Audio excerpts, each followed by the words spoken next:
We're almost done with BuddyPress. The last thing we want to do is learn how to make some custom CSS changes.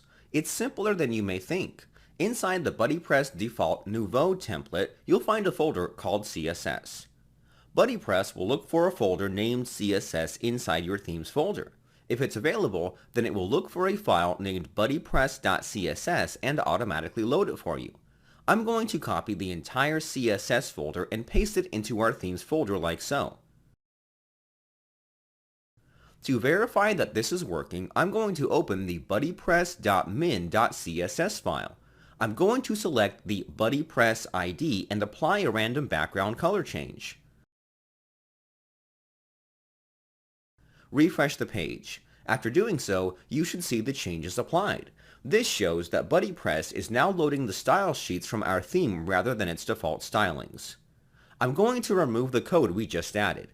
Now that we've verified the CSS file is being loaded, we can now make some changes. You're free to modify this CSS file any way you like. It is as simple as that.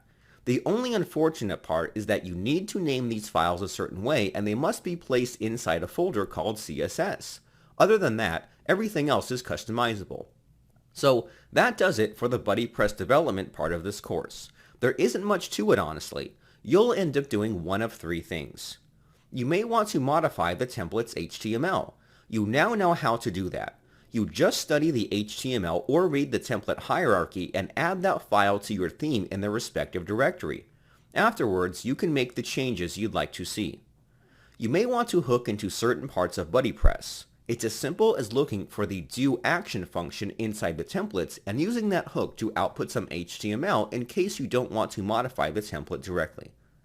The last thing you may want to do is make some CSS changes, and that's as simple as creating the buddypress.css file.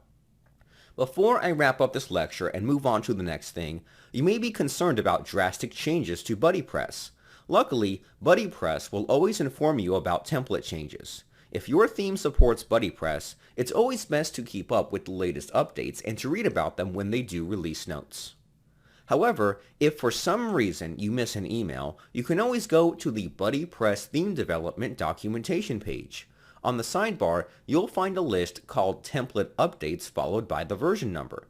I'm going to click on 2.7. You'll be shown a list of changes made to their templates. If you made a change to any of these templates, then you just have to read through this and apply the changes manually. This is the benefit of only copying the templates you use into your theme. If you were to copy the entire directory into your theme, then you would end up having to apply every single change documented here. This is why I highly recommend you only override the templates you actually want to make changes to. Also, as you can see here, there is a lot of code and changes you'd have to make. It's almost an entire night's worth of code here. Alright, that does it for BuddyPress. In the next couple of lectures, we're going to begin working on WooCommerce development.